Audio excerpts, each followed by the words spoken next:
اور ایک میری طبیعت ہے جو باز نہیں آتی، جوتے کھا کے آ جائے گی، لیکن یہ ہے کہ یہ اچھائی نیکی کی شمع کو ہمیں زندہ رکھنا چاہیے اور اچھائی کو بڑھانا چاہیے، پھیلانا چاہیے، اس میں خوشبو ہوتی ہے اور خوشبو جب پھیلے گی لوگوں کو.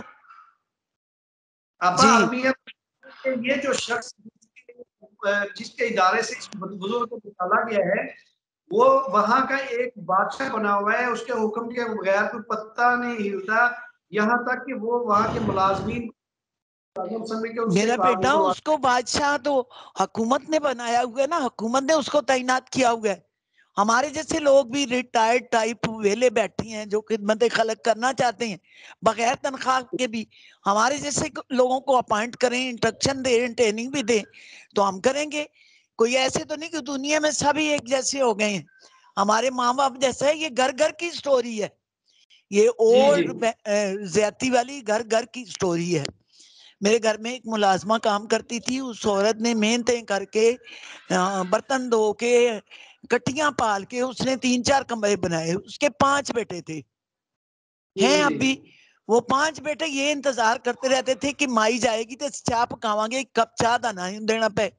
ابھی تک ان کے اپنے کمرے پہ چھت نہیں ڈلی ہوئی، شیڈ ڈلا ہوا ہے. بچے کمروں میں رہ رہے ہیں جو کہ انہوں نے بنائے بھی نہیں. اپا آپ نے مسلم لیگ نون کے پلیٹ پنجاب اسمبلی رہی ہے، آپ نے اپنے دور میں سستی روٹی کا ایک پروجیکٹ تھا جس کی آپ وائس چیئرمین رہی ہیں. اس وقت آپ مجھے یہ بتائیں کہ کیا پاکستان مسلم لیگ نون وہی جماعت ہے جو غریبوں کی ہمدرد ہوتی تھی؟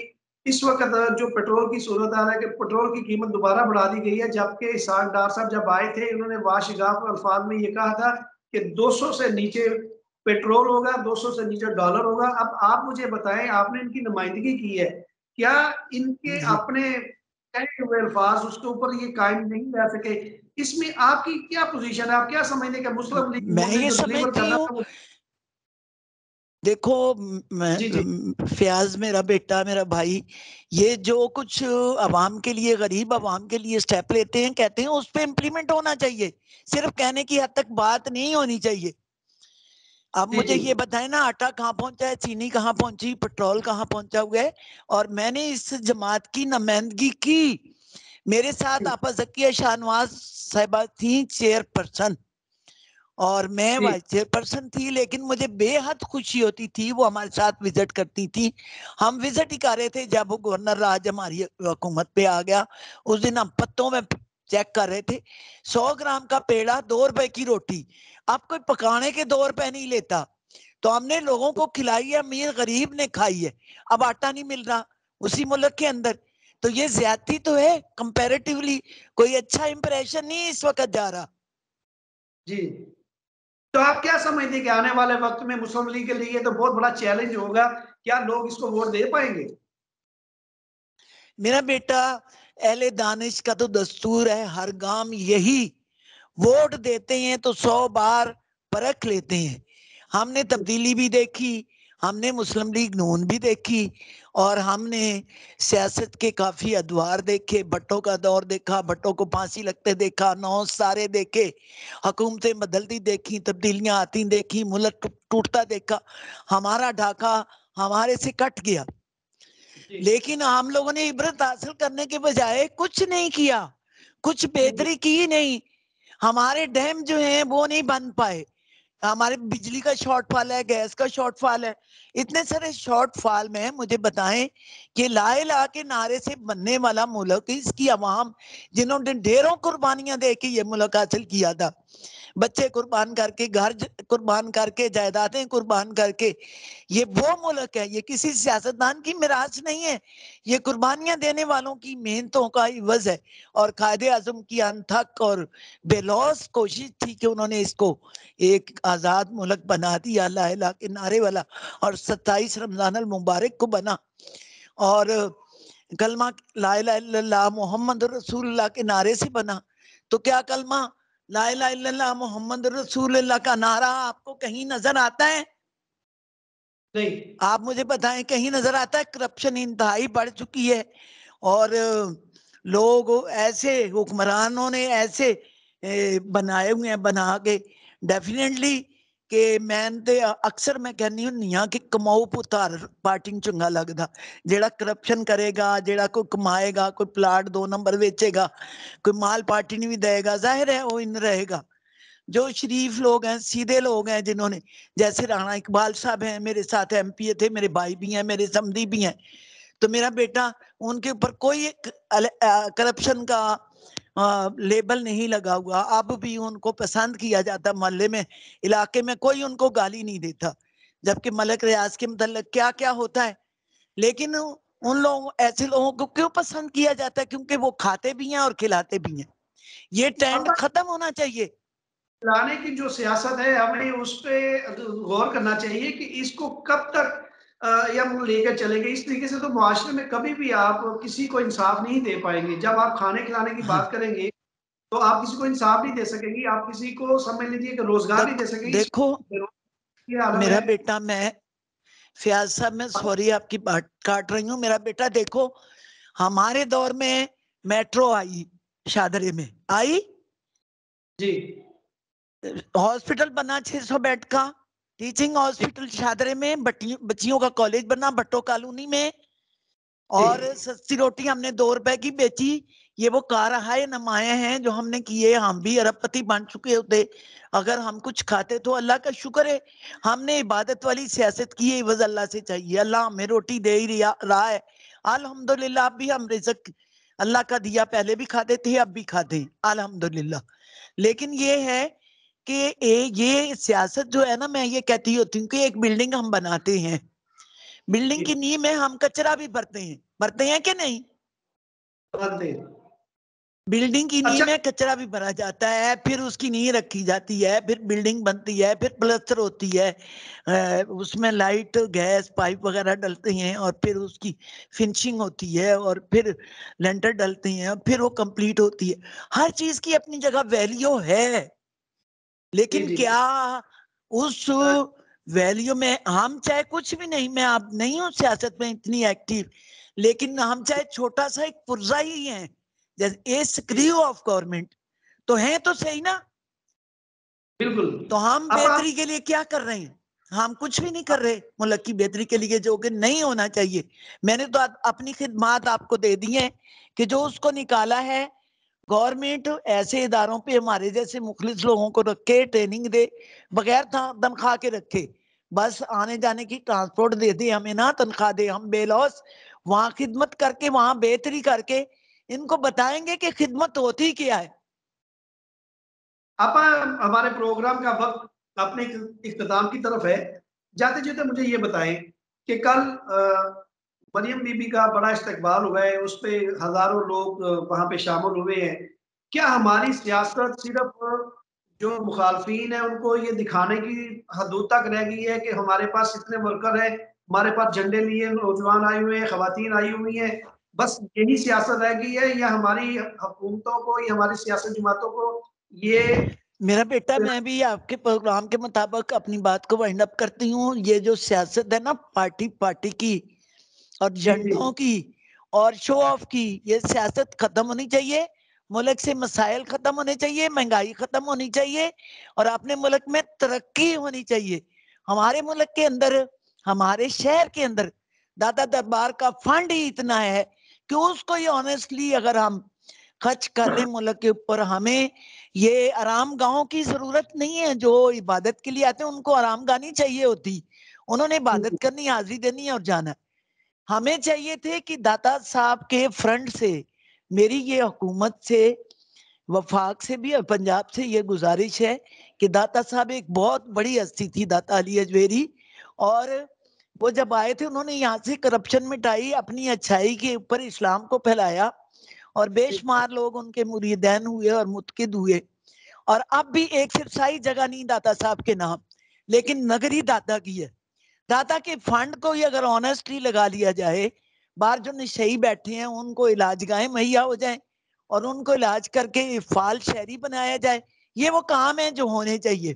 یہ نہیں کہ داتا صاحب اتنی پاکیزہ ہستی کے سامنے لوگ پیشاب کر رہے ہیں، بیٹھے ہوئے ہیں، بے یارو مددگار لوگ کہاں گئے؟ میں اعتراض نہیں کرتی، نعوذ باللہ، میں تو ان نشیوں سے بھی گئی گزری ہوں۔ میں اللہ سے، اللہ کے حبیب کو روزانہ اگر ہم عصر اور مغرب کے درمیان بخار ہو جاتا تھا اللہ کے ڈر سے، اور کمر میں خم نہیں تھا، خم ڈال کے چلتے تھے، اور آپ کا رنگ سرخی مائل تھا لیکن اللہ کے خوف سے درد رہتے تھے.